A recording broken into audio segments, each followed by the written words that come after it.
بسم اللہ الرحمن الرحیم صلو علی الحبیب اللہم صلی علی سیدنا و مولانا محمد وعلا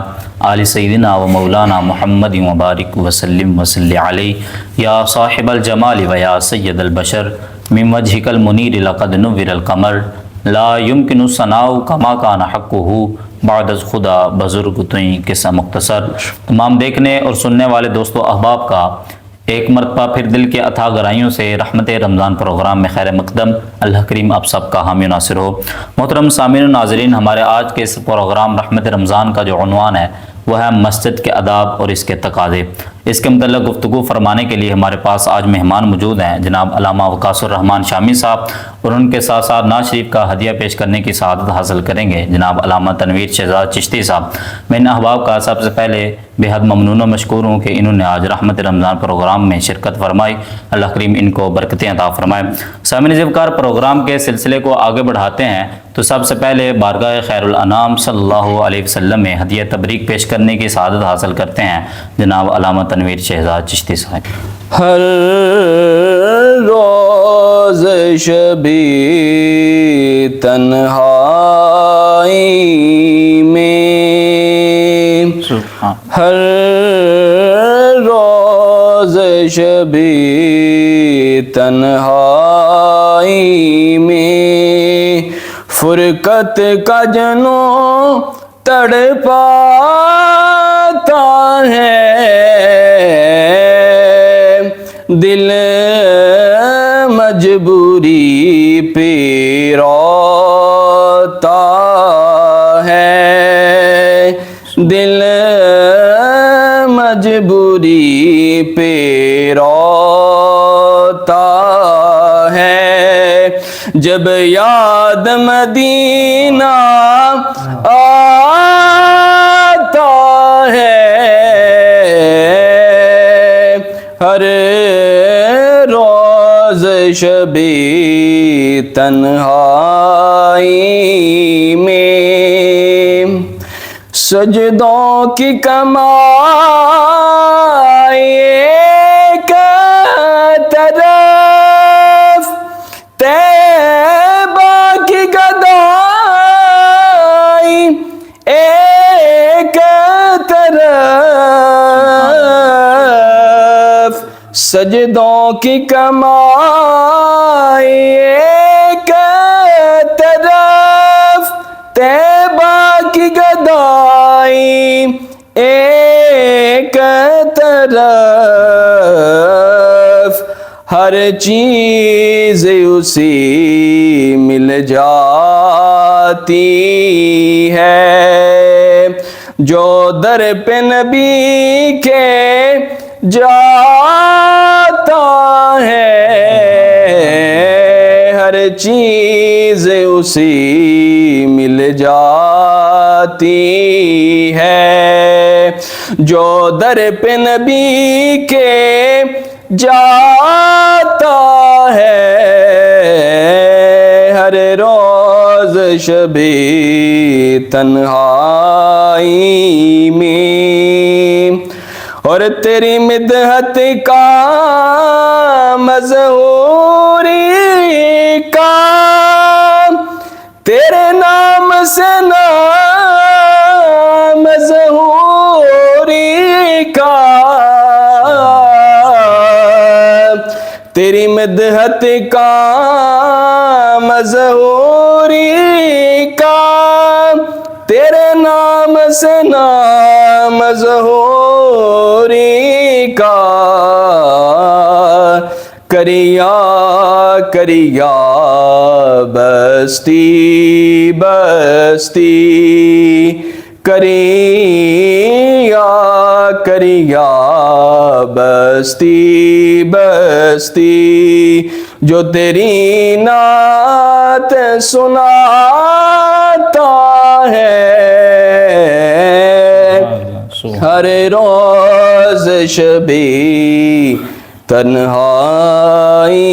میں فرقت کا جنوں تڑپاتا ہے، دل مجبوری پہ روتا جب یاد مدینہ آتا ہے ہر روز شبِ تنہائی میں۔ ماشاءاللہ جزاک اللہ، بہت ہی آسان انداز میں بارگاہ خیر الانام صلی اللہ علیہ وسلم میں ہدیہ تبریک پیش کرنے کی سعادت حاصل کر رہے تھے جناب علامہ محمد تنویر شہزاد چشتی صاحب۔ میں ان احباب کا ایک مرتبہ پھر شکریہ ادا کرتا ہوں کہ انہوں نے آج رحمت رمضان پروگرام میں شرکت فرمائی۔ سامعین ذوالفقار، پروگرام کے سلسلے کو آگے بڑھاتے ہیں۔ جیسے کہ پہلے بھی ذکر ہوا کہ ہمارے آج کے اس پروگرام رحمت رمضان کا جو عنوان ہے وہ ہے مسجد کے آداب اور اس کے تقاضے۔ تو اسی موضوع پر گفتگو فرمانے کے لیے ہمارے ہاں موجود ہیں جناب علامہ وقاص الرحمان شامی صاحب۔ بلا تاخیر میں ان سے ملتمس ہوں کہ اس موضوع کو برقرار رکھیں اور اپنی گفتگو کا آغاز فرمائیں۔ اعوذ باللہ من الشیطان الرجیم، بسم اللہ الرحمن الرحیم، الحمد للہ رب العالمین، والصلاة والسلام علی سید الانبیاء والمرسلین وعلی آلہ واصحابہ اجمعین۔ سب سے پہلے میں آپ کا بہت زیادہ ممنون و مشکور ہوں جو آپ نے مجھے مدعو کیا، اور جو آپ پروگرام چلا رہے ہیں، اللہ پاک اس میں مزید برکتیں وسط عطا فرمائے۔ بغیر کسی تمہید کے میں اپنے موضوع کی طرف آتا ہوں۔ آج کا آپ کا منتخب کردہ موضوع بہت ہی اہم موضوع ہے، اور آج کل اس کے حوالے سے یہ ایک ہم سب کے لیے ایک ایسا لمحہ فکریہ بن چکا ہے کہ لوگ جانتے بوجھتے ہوئے بھی لوگ اس کے اندر کوتاہی کر رہے ہیں۔ اب سب سے پہلے پیارے محبوب صلی اللہ علیہ وآلہ وسلم، اگر آپ کی سیرت کو اٹھا کے دیکھ لیا جائے تو آپ کی سیرت کو پڑھ کے ہمیں یہ پتہ چلتا ہے کہ حضور صلی اللہ علیہ وآلہ وسلم کا مسجد کے ساتھ بہت گہرا تعلق تھا۔ اب جب بھی میرے پیارے محبوب صلی اللہ علیہ وآلہ وسلم آپ کسی پریشانی کے اندر مبتلا ہوتے، کسی دکھ درد کے اندر آپ مبتلا ہوتے، تو سب سے پہلے آپ مسجد کی طرف تشریف لاتے۔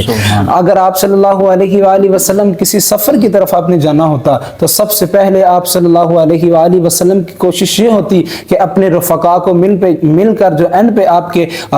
آپ الوداع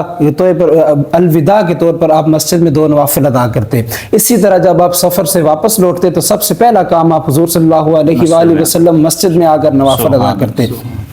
تو سامعین، یہاں پہ سب سے پہلے میں ایک نقطہ یہ بیان کرتا چلوں کہ مسجد اب اسلامی معاشرے کی بنیادی مسجد ہے۔ اب دوسری اقلیتوں کو اٹھا کے دیکھ لیں، کسی کا کلیسا ہے، کسی کا گرجا گھر ہے، وہ اپنے عبادت گاہوں کو ان لوگوں نے اچھی طرح بنایا ہوا ہے، لیکن اسلامی معاشرے کی ایک جو بنیاد ہے وہ مسجد ہے۔ اب مسجد کو بنانے کے لیے کن چیز کو مد نظر رکھنا چاہیے، یہ مسجد بنانے کے بعد کیا چیزیں ہم سب کے لیے اہمیت کی حامل ہیں، ہم سب کو ان چیز کو بھی مد نظر رکھتے ہوئے اس کے آداب، اس کے تقاضوں کا خیال رکھنا چاہیے۔ اب پیارے محبوب صلی اللہ علیہ وآلہ وسلم کے ایک حدیث مبارکہ ہے، آپ نے فرمایا کہ جس نے اللہ کی رضا کی خاطر مسجد کو بنایا تو اللہ رب العزت کل قیامت والے دن جنت میں اسی کی مثل اس کے لیے گھر بنا دے گا۔ اب یہاں حضور صلی اللہ علیہ وآلہ وسلم کا یہ فرمان یہ اس چیز کی نشاندہی کرتا ہے کہ اگر آپ کے دل میں اللہ کی رضا حاصل کرنے کے لیے یا اللہ کی خوشنودی حاصل کرنے کے لیے آپ کا یہ کام کرانا ہے تو اللہ کے نبی آپ کو دنیا کے اندر رہتے ہوئے اللہ کے نبی جنت میں گھر کی بشارت دے رہے ہیں۔ لیکن اگر آپ ریاکاری کرنا چاہ رہے ہیں، لوگوں کی نظر میں واہ واہ یا بلے بلے حاصل کرنا چاہ رہے ہیں، تو میرے نزدیک اس چیز کا کوئی مقصد نہیں۔ پھر اس کے بعد مسجد کے تمام لوازمات کا خیال رکھنا، مسجد کے آداب کا خیال رکھنا۔ حضور صلی اللہ علیہ وآلہ وسلم نے فرمایا کہ جب ایک انسان فوت ہو جاتا ہے تو مسجد، اگر وہ انسان دنیا کے اندر رہتے ہوئے بندہ مسجد بنوا کے گیا تو یہ مسجد اس کے مرنے کے بعد اس کے لیے صدقہ جاریہ بھی ہے۔ اب آج کل کے معاملات میں جہاں لوگوں کی کوشش ہوتی ہے کہ وہ مسجدیں مہنگی سے مہنگی ان میں پتھر لگواتے ہیں، مہنگا سے زیادہ ان میں ڈیزائن کرواتے ہیں، لیکن جہاں آباد کرنے کی بات آتی ہے تو مسجدیں خالی ہوتی ہیں۔ اب حضور صلی اللہ علیہ وآلہ وسلم نے ہمیں حکم دیا کہ نماز قائم کرو۔ مسجد کے آداب ہمیں بتائے، مسجد میں آنے کا طریقہ ہمیں بتایا، مسجد میں وقت گزارنے کا طریقہ ہمیں بتایا، مسجد سے نکلنے کا طریقہ ہمیں بتایا۔ حضور صلی اللہ علیہ وآلہ وسلم نے فرمایا کہ جب بھی مسجد میں داخل ہو سب سے پہلے نیت کر لو۔ اب اگر انسان دنیا کے کسی انسان کے گھر کے اندر جائے تو اس انسان کی کوشش ہوتی ہے میرا اچھا لباس ہو، میرے جسم پر خوشبو لگی ہوئی ہو، لیکن سامعین اگر جب انسان رب کی بارگاہ میں جائے گا تو کیا اسے اپنے لباس کو غور نہیں کرنا چاہیے؟ اپنے لباس پر کیا اس انسان کو اپنے جسم کی پاکی ناپاکی کا خیال نہیں رکھنا چاہیے؟ اب پیارے حبیب صلی اللہ علیہ وآلہ وسلم آپ کا فرمان ہے کہ جب بھی مسجد کی طرف جاؤ تو سب سے پہلے اپنی دل کی نیت کو درست کرو، اپنے دل کے قبلہ کو درست کرو۔ جب تمہاری نیت، دل کی نیت یہی ہوگی کہ میں رب کی رضا حاصل کرنے کے لیے مسجد کی طرف جا رہا ہوں، تو تمہارا مسجد کی طرف اٹھنے والا ہر قدم اللہ رب العزت کی بارگاہ میں مقبول ہوگا، تو تمہارا مسجد کی طرف اٹھنے والا ہر قدم تمہارے لیے نیکیوں کا باعث ہوگا اور تمہارے گناہوں کی مغفرت کا باعث ہوگا۔ اب حضور صلی اللہ علیہ وآلہ وسلم نے ہمیں بتایا جب مسجد میں جائے تو مسجد میں جانے کی دعا پڑھیں، سیدھا پاؤں اندر رکھیں، اور جب مسجد میں داخل ہوں تو مسجد میں داخل ہوتے وقت سب سے پہلے اعتکاف کی نیت کریں، اس کے بعد تحیت الوضو پڑھیں۔ حضور صلی اللہ علیہ وآلہ وسلم کے صحابی حضرت بلال، ان کے بارے میں آپ لوگوں نے سنا ہوا ہے، جب پیارے محبوب صلی اللہ علیہ وآلہ وسلم آپ معراج پہ گئے تو آپ نے قدموں کی آہٹ سنی، آپ نے جبرائیل علیہ السلام سے پوچھا اے جبرائیل آپ بتائیے یہ آواز کس کی ہے؟ تو انہوں نے بتایا یہ حضرت بلال کی ہے۔ تو پیارے محبوب صلی اللہ علیہ وآلہ وسلم آپ جب معراج سے واپس لوٹے، آپ نے صبح کی نماز کے بعد حضرت بلال سے پوچھا اے بلال آپ مجھے بتائیے کہ ایمان لانے کے بعد آپ ایسا کون سا عمل کرتے ہیں جس کی وجہ سے آپ کو کوئی یہ امید ہو کہ مجھے اس عمل کی وجہ سے اللہ رب العزت کو زیادہ نفع عطا فرمائے گا؟ تو حضرت بلال نے فرمایا یا رسول اللہ صلی اللہ علیہ وآلہ وسلم میں ایسا تو کوئی خاص یا مخصوص عمل نہیں کرتا، لیکن میں ایک کام ضرور کرتا ہوں، میں جب بھی وضو کرتا ہوں، وضو کرنے کے بعد اللہ رب العزت مجھے جتنی توفیق عطا فرماتا ہے میں اس توفیق کے مطابق تحیت الوضو مسجد میں 2 نفل ادا کرتا ہوں۔ اب سامعین علماء نے لکھا ہے کہ حضرت بلال کو اللہ رب العزت نے یہ مقام وہ وضو کرنے کے بعد 2 نفل ادا کرنے کی وجہ سے عطا فرمایا۔ پھر اس کے بعد مسجد میں چراغاں کرنا یا مسجد میں لائٹنگ کرنا، حضور صلی اللہ علیہ وآلہ وسلم کا دور ہے، مسجد نبوی میں اکثر اندھیرا ہوتا تو وہ کھجوری کی چھال کو جلا کر روشنی کی جاتی، تو تمیم داری حضور صلی اللہ علیہ وآلہ وسلم کے ایک صحابی ہیں، آپ نے ملک شام سے قندیل اور روشنیاں منگوائی، اور جب منگوا کر ان کو مسجد نبوی میں روشن کیا تو حضور صلی اللہ علیہ وآلہ وسلم آپ جب تشریف لائے،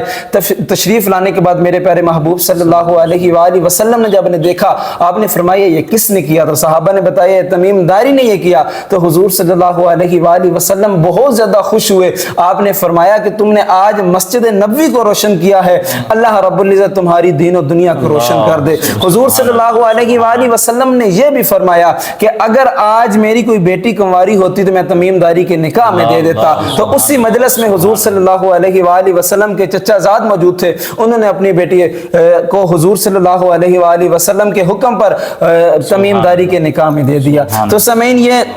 مسجد کے آداب، مسجد کے تقاضوں کا ہم سب کو خیال رکھنا بہت ضروری ہے۔ سب سے بڑھ کر آج کل کے معاملات میں یہ دیکھا جاتا ہے کہ لوگ مسجد میں تو آ جاتے ہیں لیکن مسجد میں آ جانے کے بعد مسجد کے آداب کا خیال نہیں رکھتے، مسجد میں دنیاوی گفتگو کرتے ہیں، لڑتے جھگڑتے ہیں، فحش گفتگو کرتے ہیں، موبائل یوز کرتے ہیں۔ اب سنیے حضور صلی اللہ علیہ وآلہ وسلم نے مسجد میں دنیاوی گفتگو کرنے والوں کے بارے میں حضور نے ارشاد فرمایا کہ میری امت پر ایک ایسا وقت بھی آئے گا کہ وہ مسجد میں بیٹھ کر دنیا کی باتیں کریں گے، لیکن یہ بھی سن لیں حضور صلی اللہ علیہ وآلہ وسلم نے آگے ارشاد فرمایا کہ ایسے لوگوں سے تم کنارہ کرو، ایسے لوگوں کو اللہ رب العزت کی کوئی ضرورت نہیں۔ تو سامعین مسجد کے آداب کے ساتھ ساتھ ہمیں مسجد کے باقی انتظامی معاملات کا بھی خیال رکھنا چاہیے، خاص طور پر مؤذن کا خیال رکھنا چاہیے، امام کا خیال رکھنا چاہیے، امام کی ضروریات کا خیال رکھنا چاہیے۔ ہر قسم کے اب امام بھی انسان ہے، آج کل ہم سب کے لیے جو لمحہ فکریہ بن رہا ہے یا جو لوگ گھر سے عام طور پر اٹھ کے امام پہ انگلیاں اٹھاتے ہیں کہ امام فلاں امام فلاں، سامعین اگر اس کی تنخواہ پہ غور کیا جائے تو وہ ایک دنیا دار